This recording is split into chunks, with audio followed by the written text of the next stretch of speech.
82 की बात है ये। अभी जैसे आप ये देखो कि एक इसको इस तरह से भी समझो आप कि 81 में इसके भाई का हुआ, दाऊद के, इसके टाइम इसके बाद ये अकेला पड़ा बंदा, दाऊद इब्राहिम। भाई उसका भाई था उसके साथ में, जो हमेशा वो साथ में एक गैंग की तरह काम करते थे। ये अकेला पड़ा इधर से। 82 में इसकी राजेंद्र निखलजे की, यानी छोटा राजन, एक्चुअल नाम उसका राजेंद्र निखलजे था, उसकी एंट्री होती है। वो पहले काम करना शुरू करता है बड़ा राजन गैंग में। बड़ा राजन ने उसको, अब ये राजन, बड़ा राजन, छोटा राजन क्या है, तो ये ऐसा था कि पहले तो राजन निखलजे ही था। बड़ा राजन के गैंग में क्या था कि उसका पुराना एक राइवल हुआ करता था अब्दुल कुंजू नाम का। उसकी गर्लफ्रेंड को स्टील कर लिया उस, मतलब वो चीज़ें उनकी, उसके साथ गलत किया बड़ा राजन के साथ। ये कब की बात है? ये 1983, 1983, हाँ 82। बड़ा राजन एक अलग बंदा है। ये बड़ा राजन राजन नायर था, इसका अलग गैंग, काफ़ी गैंग है। मैं आपको क्या बताया था कितने, starting में हर कि भाई एरिया में इतने गैंग गैंग था है ना, क्या? इतने गैंग, इतने गैंगस्टर्स, इतने अंडरवर्ल्ड डॉन थे। लेकिन क्यों उठा ये अकेला? क्योंकि ये हर जगह पे ना ऐड होता गया। जिस बड़े आदमी का नाम सामने आया, इसने या तो उसको मरवा दिया या फिर उसके साथ या हो गया। टसल, जो मेन मुझे लगता है कि जो पठान गैंग के साथ मेन एक टसल चला आ रहा था, जो एंड तक चलता रहा जब तक ये दुबई भागा नहीं है, तो उसने उसको इतना बड़ा नाम बना दिया। बाकी तो फिर उसका फिल्म फाइनेंसिंग में, अलग अलग चीज़ों में जो पैसे वगैरह लगते हैं, बाद में गुलशन कुमार जी के मर्डर केस में नाम सामने आया इन लोगों का। वो वाला केस आपने डीपली रिसर्च किया है? बिल्कुल बिल्कुल भाई, बिल्कुल किया है। गुलशन कुमार जी के मर्डर केस में बड़ा ही ऐसा केस है वो कि जिसमें नदीम श्रवण एक म्यूज़िक प्रोड्यूसर हुआ करते थे, पहले गुलशन कुमार जी के साथ ही काम करते थे। बाद में उन्होंने एक एल्बम बनाई हाय अजनबी के नाम से, तो उसमें कुछ 12 गाने कुछ थे, तो एक उन्होंने रिलीज़ भी कर दिया। उन्होंने, उनका क्या होता था गुलशन कुमार जी का कि हम आपको रिलीज़ कर देंगे, लॉन्च कर देंगे, टी सीरीज़ आपको लॉन्च करेगी, लेकिन उसके बाद आप एक बार फेमस हो गए, आपका अपना नाम बन गया, तो हम फिर दूसरों को मौका देंगे। ये चीज़ होती थी उस समय। गुलशन कुमार ने स्टार्ट किया था इसमें इंडस्ट्री में। नदीम श्रवण को उन्होंने लॉन्च किया था, लेकिन जब इनका एक स्टार्टिंग में गाना चल गया टी सीरीज़ से, तो उन्होंने कहा कि अब भाई आपकी दूसरी एल्बम हम नहीं कर सकते, हम अभी दूसरे आर्टिस्ट पे काम कर रहे हैं। आपकी एल्बम को अब आप खुद चला रहे हो, आपका तो ऑफिस इतना बड़ा आपने बना लिया है। इन्होंने सब स्टेबल कर लिया था अपना, तो उसमें उन्होंने मना किया। ये पीछे पड़े, फिर भी इन्होंने यहाँ से एक गाना उनका चलो निकाल दिया। उस टाइम गुलशन कुमार का स्टेटमेंट और उनका सामने भी आया था कि भाई ये म्यूज़िक प्रोड्यूसर, कंपोज़र अच्छे हैं, सिंगर अच्छे नहीं है। नदीम जो था, नदीम ने खुद ये गाने गाए हुए थे उसमें, तो उन्होंने कहा कि भाई सिंगर अच्छा नहीं है, हम एक गाना निकाल दिया, अगला नहीं निकालेंगे। तो उसको ये लगा कि अब ये मेरे को ख़त्म करना चाहते हैं इंडस्ट्री से। उसके काफ़ी कॉन्टैक्ट थे वहाँ पे, जहाँ उसका ऑफिस होता था। वहाँ पे बताते हैं कि अनीस इब्राहिम का, अनीस के वो बहुत, दाऊद का जो छोटा भाई अनीस इब्राहिम, तो उसके साथ में वो बहुत अच्छा दोस्ताना था इन लोगों का। उसने वहाँ बताया कि इनको कॉल वॉल करो, धमकी दो, तो वो धमकियाँ बढ़ती गई बढ़ती गई बढ़ती गई। एट द एंड आके अबू सालिम उस समय ये सब चीज़ें इनके लिए काम करता था दाऊद इब्राहिम के साथ, बाद में जाके उसको ख़त्म किया। मतलब ये इन्होंने ये पूरा एक प्लान किया, ये किलिंग जो की थी जीत नगर में, जीतेश्वर महादेव का मंदिर था मुंबई में, वहाँ पे सुबह 10-11 बजे के आसपास में गुलशन कुमार जी को इन्होंने मारा था। तो वो सारी चीज़ें हुई, तो वहाँ पे इनका था उसमें हाथ था। बाद में जो लोग भी सामने निकल के आए, जिनको पकड़ा, सादिक कालिया वगैरह, सादिक कालिया को तो माफ़ कीजिए, सादिक कालिया तो उसमें इन्वॉल्व था, ये कोई बताता नहीं है कभी भी ये चीज़ें। मतलब जितने लोगों ने वीडियो किया, मैंने किसी का नहीं देखा, लेकिन जब मैंने उस चीज़ को देखा था, सर्च किया था, तो वहाँ पे मुझे ये मिला कि एक दाऊद मर्चेंट नाम का एक शख्स था, उसको पकड़ा गया था, और एक और कोई राशिद करके नाम का लड़का था, उसको पकड़ा गया था गुलशन कुमार को, जिन्होंने एक्चुअल मारा है ये बता के। लेकिन बाद में ये चीज़ें बताई गई कि सादिक कालिया एक गैंगस्टर हुआ करता था, जो कि इनका बहुत ही अच्छा शार्प शूटर होता था, डी कंपनी का, उसने किया था ये काम। लेकिन उसका नाम हट जाए इसके लिए दाऊद मर्चेंट को, एक ट्रक ड्राइवर था, उसका नाम सामने ले आए थे। उसने इक्का दुक्का कुछ मर्डर किए थे छोटे, मतलब किसी और वो को इतना जैसे फंसा प्रोफेशनल देते था नहीं कि वो इतना बड़ा हाई प्रोफाइल मर्डर कर ले, तो उसका नाम ये छुपाते हैं वहाँ पे कि सादिक कालिया। बाद में खैर उसको मार दिया था, एनकाउंटर उसका भी हुआ था मुंबई में। भाई कमिंग बैक टू छोटा राजन। हाँ, छोटा राजन यार, तो छोटा राजन का मैंने ये जो बड़ा राजन था, बड़ा राजन के साथ में अब ये चीज़ें जो चलती हैं, तो ये उनके गैंग में था। लेकिन जो अब्दुल कुंजू, मैंने बताया कि उसका बड़ा राजन से जो टसल चलता था, कुंजू के पीछे छोटा राजन बहुत बुरी तरह पड़ा था। और क्या किया कि अब्दुल कुंजू ने कि बड़ा राजन की हत्या कर दी, मार दिया। इसने कहा कि भाई मैं गैंग संभालूंगा, तब से वो बड़े राजन था, इसको छोटा राजन तब से नाम दे दिया। तो ये 83 के आसपास ही नाम इसका पड़ा। अब इसमें एक चीज़ इंटरेस्टिंग आती है कि अब्दुल कुंजू का इसने कैसे पीछा किया छोटा राजन ने। इसने पहली चीज़ क्या की कि जब ये इसको मारा बड़ा राजन को, जो इसका बॉस था गैंग का, उसको, तो ये पहले उस टाइम उसके पीछे पड़ा, इन्होंने बंद करवा दिया पूरा एरिया। वहाँ से अब्दुल कुंजू भाग गया, उसको पता चल गया कि भाई ये मेरे पीछे पड़े हैं, तो अब मैं क्या करूँ, वो जाके विक्रोली थाने में सरेंडर कर दिया। क्राइम ब्रांच के सामने सरेंडर किया था उसने कि जेल में सेफ रहूँगा। मतलब ये बाहर तो घूम ही रहे हैं, पूरे मुंबई में घूम रहे हैं मेरे को मारने के लिए, छोटा राजन। और उस समय छोटा राजन को कोई ऐसा बड़ा नाम नहीं था। ये मैं आपको बता रहा हूँ कहानी कि दाऊद की नज़र में कैसे आया, ठीक है। तो ये विक्रोली में छुप गया अब्दुल कुंजू, ये क्राइम ब्रांच के पास जाके अपना जेल में। वहाँ से अब क्या हुआ कि पता चला इनको कि भाई विक्रोली कोर्ट में इसकी पेशी है इस डेट को। इसने प्लान बनाया कि भाई यहाँ पे इसको मारेंगे। तो पूरा अब्दुल कुंजू क्योंकि जानता था कि अटैक करने वाला है, भाई मैं इतने टाइम बाद जेल से निकलूंगा, तो उसने पुलिस वालों को पैसे दे के अपनी एम्बेसडर कार खुद की मंगा के कि मैं पुलिस की वैन में नहीं जाऊँगा, उसमें जाऊँगा तो ये डेफिनेटली मेरे को मार देगा बीच में। अपनी खुद की कार मंगा के वहाँ पे जा रहा था। रेड लाइट पे इन्होंने लाल बत्ती पे मारा भी, उसमें हिट भी किया। उसकी किस्मत आप देखो, वो तब भी बच गया, दूसरी बार बचा। पुलिस वाले के ऊपर गोली लगी, राजन से फिर मिस हो गया वो, लेकिन इसने फिर पीछा नहीं छोड़ा। ये फिर जाता है उसके पीछे, कैसे कि अब्दुल कुंजू को जब यहाँ पे उस शूट आउट में इसके कंधे पे गोली लगी थी, 15-20 दिन के बाद में एक बार फिर से उसको हॉस्पिटल ले जाया जाता है। जे हॉस्पिटल ले गए थे अब्दुल कुंजू को।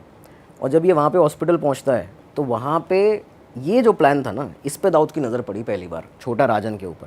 क्योंकि राजन आप देखो 3 बार से लगातार पीछे पड़ा हुआ है, ठीक है। और किस लिए कि भाई मेरे बॉस को मारा है इसने, उसका पर्सनल नहीं है उससे कुछ, मेरे बॉस को मारा है, बड़े राजन को, तो इसलिए मारूंगा। ये प्लास्टर पहन के हाथ पे हॉस्पिटल की बेंच पे, जहाँ पे वो अंदर आने वाला था हॉस्पिटल में, वहाँ पे बैठे हैं 2 लोग। और ये पूरा प्लान इसने किया है। प्लास्टर में अंदर पिस्टल है। जैसे ही वो आया अब्दुल कुंजू, उस पर शूट किया, लेकिन वो आदमी ऐसा, उसकी ऐसी किस्मत कि उस समय भी वो जो फिर बच गया, वो लगता पुलिस वाले को, हाँ वो हिट जो था वो पुलिस वाले को लगा। ये यहाँ से फिर बच के भागा। इस टाइम इसकी दाऊद की नज़र पड़ी थी। दाऊद ने उसको मुसाफिर खाना, जहाँ पे इन लोगों का पूरा बैठक होता था, वहाँ पे बुलाया। और इस टाइम तो दाऊद ने स्टेबल कर ही लिया था अपना गैंग ना। ये साबिर की डेथ के बाद में वो पूरी तरह खुद ही संभालने लगा था अपने बड़े भाई के बाद। 84 करीबन की बात रही होगी, ज़्यादा टाइम, मतलब बहुत पुरानी ऐसी वो नहीं थी इनकी कि एक दोस्ताना पुराना आ रहा है। लेकिन इसके बाद जब ये इसके गैंग में आया, इसने राजन के दाऊद के लिए सबसे बड़ा काम किया। जो समद खान की हमने बात की थी कि आखिरी करीम लाला ने, जिसको जो इसका एक मेन रिवेंज था कि करीम लाला का गैंग ख़त्म करूँगा, समद खान को मारने वाला राजन था। अच्छा, बहुत ही ड्रामेटिक सीन, एकदम लिफ्ट खुली और ठाएँ ठाएँ ठाएँ वो वाला जो होता है ना मूवी में दिखाते हैं, एग्जैक्ट समद खान की डेथ थी वो। सेम किलिंग ऐसी की गई थी। वो किसी से मिलने गया था, वहाँ पे ये पहुँचे, राजन था उसमें, शकील भी उस समय साथ में था। शकील भी इसके साथ में ही रहता था हमेशा। छोटा शकील और छोटा राजन, हाँ, दोनों साथ साथ रहते थे। हाँ, छोटा शकील था गैंग में, एक बड़ा शकील भी, उस तरह से भी शकील भी था। तो इसको, इसकी हाइट थोड़ी सी कम था, तो इन्होंने इसको छोटा शकील कहना शुरू किया था डी कंपनी ने। लेकिन ये पहले से था। राजन की एंट्री बाद में हुई थी। तो राजन यहाँ से इसका सबसे बड़ा काम किया समद खान के साथ का, कि समद खान को मारा। और उसके बाद में जब समद खान को मारा तो मैंने आपको बताया, दाऊद ने सीधा भागने का प्लान बना लिया था कि भाई अब तो दुबई जाना पड़ेगा। ये दुबई गए, वहाँ पे इन्होंने अपना डी कंपनी पहली बार, छोटा राजन भी चला गया साथ में। नहीं, यहाँ पे ये चीज़ हुई थी कि छोटा राजन 1 साल रुका। क्यों रुका था आपको पता है? अब्दुल कुंजू अभी भी जिंदा है, तो उसने अब्दुल कुंजू को 1 साल के अंदर में मारा था। वो कैसे मारा था कि वो, क्योंकि उसने उसका ट्रैक नहीं छोड़ा, वो 4 बार बच गया था उससे। वो फिर से एक बार उसको पता चला कि ये भाई यहाँ पे चेंबूर में एक ग्राउंड में क्रिकेट खेल रहा है लड़कों के साथ। और अब उसने भी सोच लिया कि भाई अब नॉर्मल हो गई हैं सारी चीज़ें, 2 साल निकल चुके थे इस चीज़ को। उसने कहा कि ये इसमें यहाँ पे क्रिकेट खेल रहा है, इसको खबर लगी। ये सारे के सारे वही पैड वगैरह ये सब अपना जर्सीज पहन के गए, उसको वहाँ बुरी तरह इन्होंने ख़त्म किया। ये फाइनल इसने 86 में ख़त्म किया है अब्दुल कुंजू को। मतलब 83 से लेकर 3 साल तक ट्रैक लगातार उसका कर रहा था। इसके बाद 87 का बताया जाता है कि पहले दाऊद ने, जबकि शकील पहले साथ में था, उसको बुलाना चाहिए था। भाई एक तरह से बनता है ना कि जो साथ में बंदा है उसको आप बुलाओगे। इसने पहले राजन को बुलाया दुबई, 1 साल के बाद फिर शकील को बुलाया। मतलब 88 और 86 में शायद राजन को बुला दिया और फिर 1 साल का गैप देके शकील को बुलाया बाद में। राजन ने जाके वहाँ पे, उसको कहा जाता है कि दाऊद का ब्रेन, डी कंपनी का, मतलब एक कॉर्पोरेट स्ट्रक्चर जो था। अभी तक तो भाई ये एक तरह से गैंगस्टर्स वाला काम कर रहे थे ना, ऑर्गेनाइज क्राइम, अंडरवर्ल्ड, ये सारी चीज़ें इन्होंने बना दी थी। लेकिन डी कंपनी जो बनी, और D company is equal to Dawood company, उसका और कुछ इनका वो नहीं था। उन्होंने सीधा लिया था, वो अपने स्टेटमेंट में भी बोल चुके हैं। छोटा शकील ने स्टेटमेंट दिया कि हमने डी का दाऊद लिया और कंपनी बना दिया। तो डी कंपनी जो था वो सीधा सीधा वहाँ से इसका कॉर्पोरेट स्ट्रक्चर इन्होंने देना चालू किया होटेलियर्स को, ठीक है, आपके पब और बार के जो लोग ओनर्स हुआ करते थे मुंबई में, उनको रियल एस्टेट के जितने लोग थे, इनसे कांटेक्ट करना, ठीक है, इनसे पैसा लेना, एक पूरा ओवरऑल बिजनेस बना दिया था कि मुंबई से चले गए हम लोग, लेकिन मुंबई से हमें पैसा मिलता रहे। कंट्रोल हम ही कर रहे हैं, कंट्रोल हम करें, फिल्म में हमारा कहाँ कहाँ पैसा लगेगा, किसको क्या करेंगे ऊपर से, क्योंकि दाऊद हेड था डी कंपनी का, तो इन्होंने कराची जो माफिया है, कराची माफिया बहुत ख़तरनाक है, मतलब बहुत ज़्यादा। मेरे तो वीडियो के नीचे कमेंट आते हैं कि आप सर इधर मुंबई वाला कवर करते हो, एक बार आप कराची वाला कवर करो, आपको तो उधर लोग मिलेंगे जिन्होंने 400 मर्डर किए ऐसा। तो कराची का मुहाजिर माफिया है एक, तो इन सबको इसने, छोटा राजन ने टैप करना शुरू किया कि आप भी साथ में डी कंपनी के साथ काम करो। कॉर्पोरेट स्ट्रक्चर ही उसने बनाया, उसको कहते थे कि वो दिमाग है, दाऊद का ब्रेन है, तो ये सारी चीज़ें थी, उसने बनाया करा पूरा काफ़ी ज़्यादा, मतलब तो वो इस तरह से साथ में आया था इन लोगों के। तो ये पकड़ा कैसे गया वैसे छोटा राजन? पकड़ा तो यार ये था इन लोगों का और पहले से आता है, 93 ब्लास्ट के टाइम से ये बात आ जाती है, मतलब 93 ब्लास्ट से ये पहले ना, अगर आप देखो कि 1992 में ये 86 में गए हैं, 90 तक स्टेबल हुए दुबई के अंदर, इन्होंने अपना डी कंपनी बनाया नेटवर्क। 91 में लोखंड वाला हुआ शूट आउट, लोखंड वाला शूट आउट 91 हुआ, उसके अगले साल जे हॉस्पिटल का शूट आउट होता है। ये बड़ा इंटरेस्टिंग है, जे हॉस्पिटल में क्या हुआ था कि एक तो अरुण गवली गैंग ने उस टाइम पे यहाँ पे हसीना पार्कर जो इसकी दाऊद की बहन हुआ करती थी, उनके पति को इब्राहिम पार्कर को मार दिया था अरुण गवली गैंग ने, उसका बदला लेना चाहता था दाऊद इब्राहिम। अब ये दुबई में था, मुंबई में होता तो हो सकता था वो जल्दी कर लेते इन चीज़ों को, और वो खुद से करवा सकता था, ये वहाँ पे था और छोटा राजन सारा काम संभाल रहा था। तो इसने बोला छोटा राजन को कि भाई ये जो भी लोग थे इस टाइम पे, वो लोग जहाँ कहीं भी हैं, जो भी हैं, क्योंकि उन लोगों ने जिनने मारा था इनके पति को, तो उनको वहाँ के लोगों ने भी, जो वहाँ के दुकानदार थे, उन्होंने पकड़ के बहुत पीटा था। तो वो उस समय जे हॉस्पिटल में वो थे, एडमिट थे, जो मर्डर थे। तो ये पता है कि भाई मर्डरर है मुंबई के अंदर ही जे हॉस्पिटल में। तो दाऊद को एक गुस्सा बनता जा रहा था दिन पे दिन कि भाई ये छोटा राजन जो है ये काम ये करा क्यों नहीं रहा, मतलब जे हॉस्पिटल में है। तो उसका ये था कि भाई हॉस्पिटल से निकल जाएं बाहर, वहाँ पे सिविलियन भी होंगे, काफ़ी सारे लोग होते हैं, हॉस्पिटल के अंदर शूट आउट करना मतलब मैं कहता हूँ सबसे बेकार गलत चीज़ है यार, क्योंकि मरीज़ वहाँ पे हैं, आप तो निहत्तों के ऊपर भी नहीं, आप तो मरीज़ों के ऊपर फायर कर रहे हो, वो वाली चीज़ तो वो सबसे गलत चीज़ है।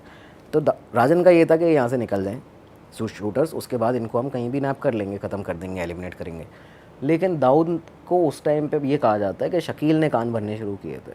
अच्छा, छोटा शकील अगेंस्ट राजन के उस टाइम इसने कान भरने उसके शुरू किया। और साथ में ये जो शेट्टी था एक, साधु शेट्टी नहीं था, ये दूसरा एक और सौत्या कहते थे, सुनील सावंत एक और वहाँ का गैंगस्टर था जो कि इनके पास दुबई जाता था, मुंबई का ही था, मिलने जाता था। उसने, शकील ने, इन लोगों ने कान भरने शुरू किए कि भाई ये आपका बात नहीं मानता है, ऐसा ऐसा कर रहा है और हम कर देंगे, हमें दे दो चांस। शकील का वो पहला काम था एक तरह से जो दाऊद ने उसको प्रॉपर दिया है कि हाँ चल ये काम आप कर दो। और उसके बाद उसने जो काम वहाँ पे किया, इतनी कहते हैं कि मतलब बहुत ही जल्दबाजी का काम था वो। हॉस्पिटल में जाके 250-300 राउंड फायर किए इन लोगों ने, AK-47 का यूज़ किया गया हॉस्पिटल में यार। 1992 जे हॉस्पिटल शूट आउट अभी तक मतलब बहुत ज़्यादा, आप कभी पढ़ोगे ना उसको तो बहुत है उस पर। अरे वाह, आपने ये वीडियो यहाँ तक देख ली भाई, तुमने हमारी मेहनत सफल कर दिया, तुम ही लोग हो असली रियल हिट। और अगर आपको बहुत मज़ा आ रहा है ऐसी क्लिप्स में, ऐसी वीडियोस में, तो फटाफट जाइए प्लेलिस्ट पे बिंज वॉच कीजिए और सारी वीडियोस देख डालो और मौज काटो। दैट इज इट, हम मिलेंगे नए पॉडकास्ट में, नए क्लिप में। Till then bye bye, see you, take care, do subscribe.